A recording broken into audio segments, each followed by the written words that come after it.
Welcome, everybody, to Casting for Two, the podcast with your host, Chris. I am always that guy. Welcome, everybody. And also, thank you. First-time listeners, long-time listeners, no-time listeners. I appreciate you listening to the show and all that good stuff. But welcome to episode number 177. I have a great episode for you guys today. But first, we got to talk shop talk. The fine people over at Secret Stage Productions have some wonderful podcasts that you should listen to. You might even hear me on a couple of them coming up. And when I mean a couple, I mean just one. And of course, I'm a little biased because Sunday Brunch it calls secretstageproductions.com their home. And you can listen to Sunday Brunch on iTunes, Google Play Music, Stitcher, and YouTube. And it's a show where myself and tipsy writer Megan Johnson talk and eat and have a good time, a good old time. And as always, if you'd like to keep up with me, you can do that both on my Twitter and Instagram at castingfor2, or you can send me an email, castingfor2@gmail.com. I love getting you guys involved, getting your feedback. So anything you have to tell me, don't be shy. Just, give a little ring. There you go. My guest today is a phenomenal man. He's a wonderful man, Mr. Konstantin Lavysh. And he's an actor who's been working in Hollywood for a while now. And it was great chatting with him about his project right now, the Audience Channel's own show called Ice with Cam Gigante. That's just such a cool name to say. But you know what? I should get into this episode, all right? So sit back, relax, and Chris, cue the music, please.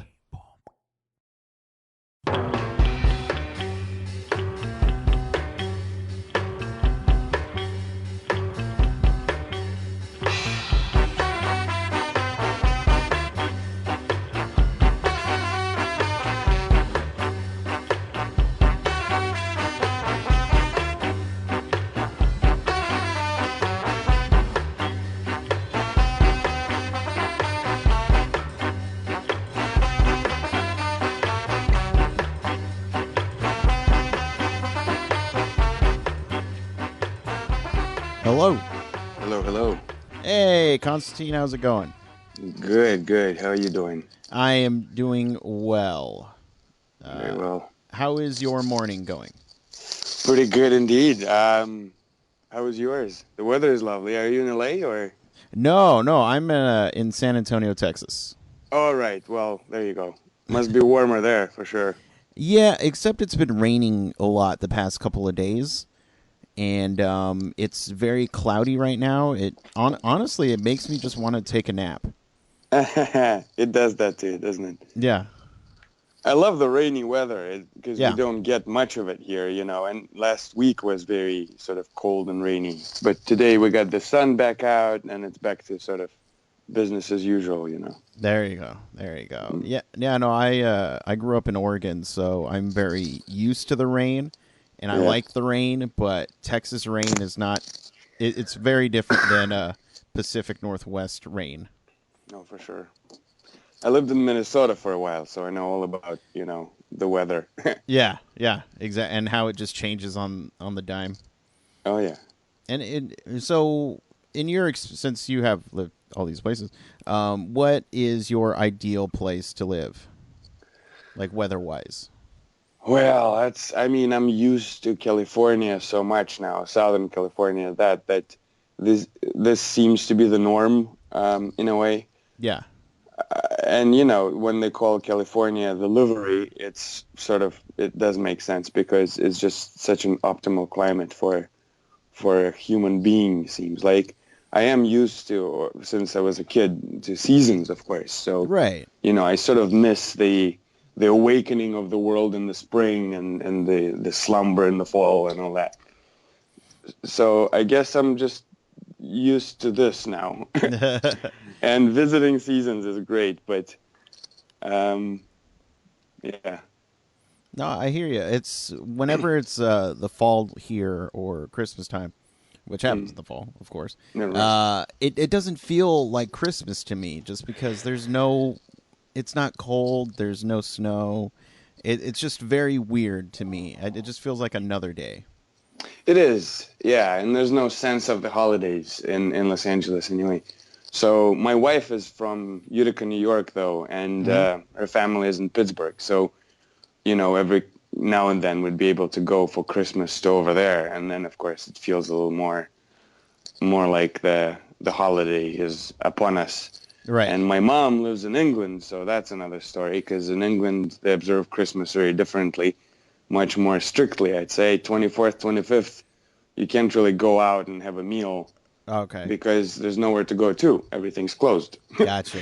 No stores, nothing. Like, it's just, everyone is just You spend time with chilling. family and you enjoy it. Yeah, you don't have other options, though. So that's...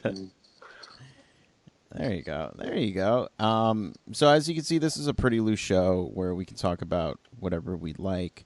One thing I like to know when I talk to individuals is where they got the bug that they got. So in your case, when did you know acting was something you wanted to pursue? Well, there are two different ways to look at it. To pursue as a career happened much later in my life. I've done a bunch of performing. I really enjoyed performing since I was a tiny kid. My grandma was a professor of geography, so she always had a bunch of students around, and they went on expeditions and things.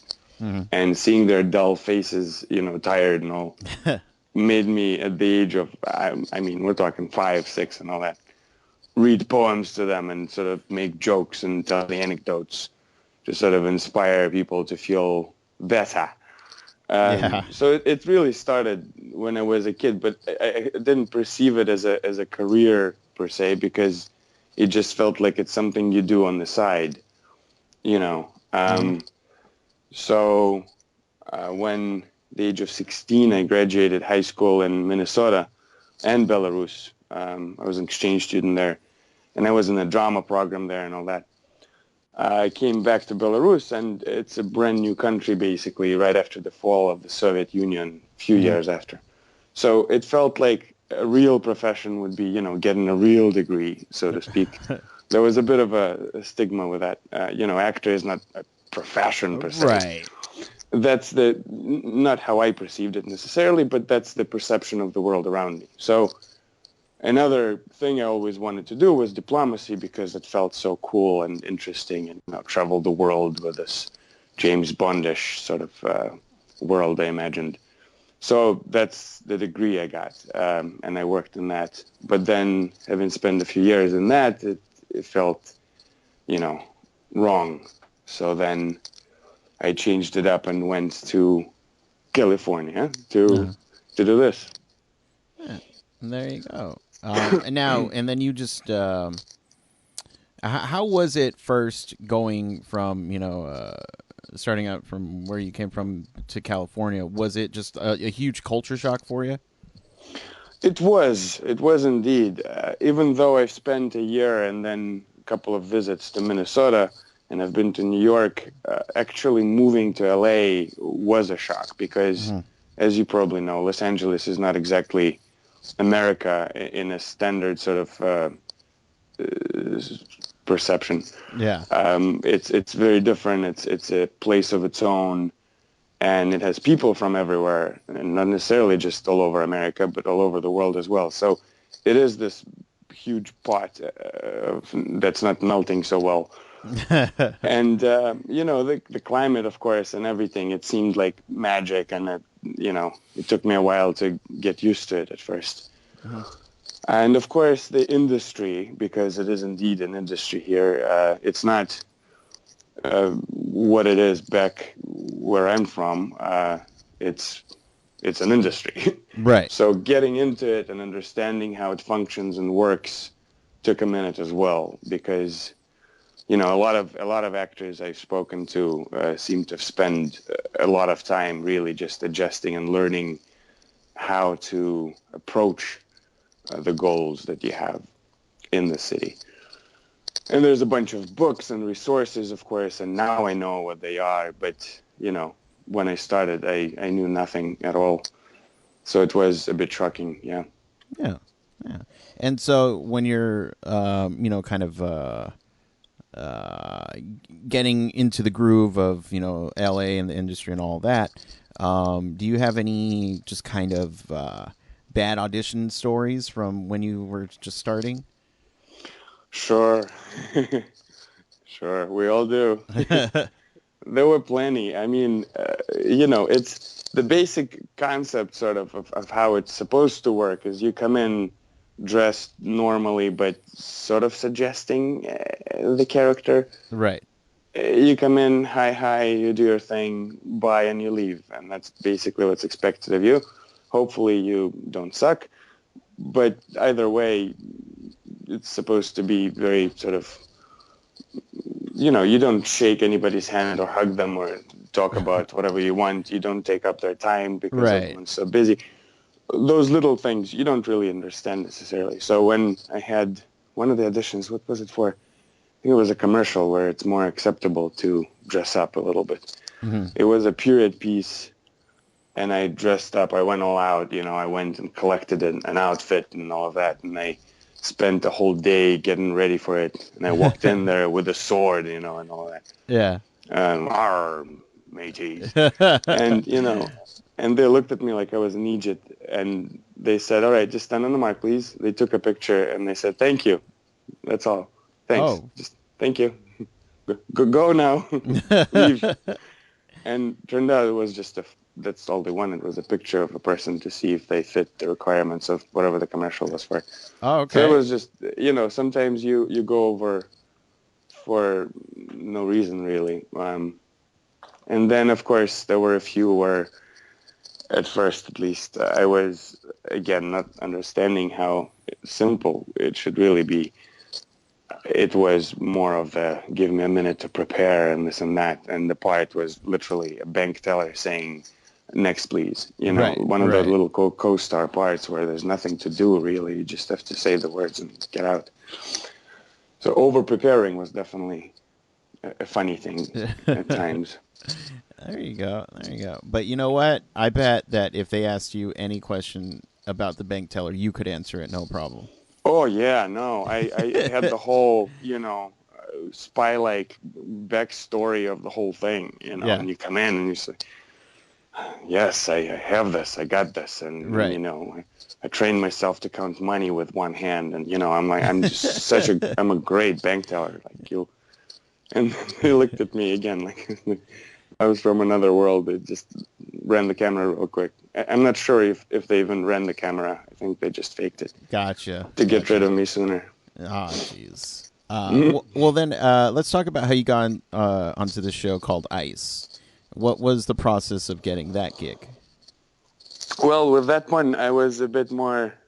But by then, I mean by now, I do have the experience and the understanding and all that. Yeah. So I worked on a show, which was a great show. I wish they continued it, but it's called Gang Related. Okay. Yeah. It ran on Fox, and I was lucky to be in it in 3 episodes, I believe. And one of the writers, producers of the show, Robert Munich, he was the one starting up Ice. Mm-hmm. So he basically had me audition for the part because that's kind of what they wrote. This is part similar to what I did in Gang Related. So it wasn't, that difficult getting it in a way because I knew exactly what they wanted and I did just that. Mm-hmm. But it definitely had to do with the fact that I had the part in Gang Related before where I was able, it's a similar thing to do basically. So they kind of knew me for that. Yeah, yeah. And so this is kind of a bit, like a crime drama type show. When you're, acting, doing your scenes, and they say cut, is there ever a point where you can, when they say cut, you walk back and you relax, or do you take that character with you? It depends on the scene very often because, like, again, back to Gang Related, the scenes were with Inbar Lavi, who is just an amazing actress. Mm-hmm. And I played her brother, and she's a cop, and I'm a criminal, and there's this whole dynamic of a relationship, very heavy, very deep, very, multi-leveled and all that. So just preparing for that, you dive into this world of sort of depth, and then it takes a minute to come out of it, definitely. There's you feel hungover in a way for a minute. Some scenes are easier. And with ice, again, I was very lucky to stay on ice for most of the episodes. And, when it's that, the character just grows on you so well that it's very quick to switch back and forth. Mm-hmm. And then you can sort of relax a little about that. And, preparation doesn't take as long, and coming out of the character doesn't take much. Of course, every character is Michael Caine, I believe, is the one who said it, but said when getting in character, you're not creating, a shell around you. You're like an onion stripping away the unnecessary parts of yourself. Yeah. So any character is a version of you, really. So changing back to sort of normal, it could take a little bit of time, but it doesn't have to necessarily. Yeah. And so for the people at home who would like to keep in contact with everything that you do, all the projects that you have coming up, where can they do that? Well, I usually tell them. Like what I do, I mean, IMDb and resources like that usually have the sort of the actual information. I post stuff sometimes as well, like Facebook and such, Instagram. There we go. So everyone go follow you, and keep up with you. Oh yeah, more is coming up. There we go. Absolutely. Well, Konstantin, thank you so much for taking the time to chat with me. Anytime you want to come back, just say the word, all right? Thank you. Thanks, Chris. Thank you, and you have a wonderful sun-filled day. Thank you. Have a good one yourself. Take care. Bye.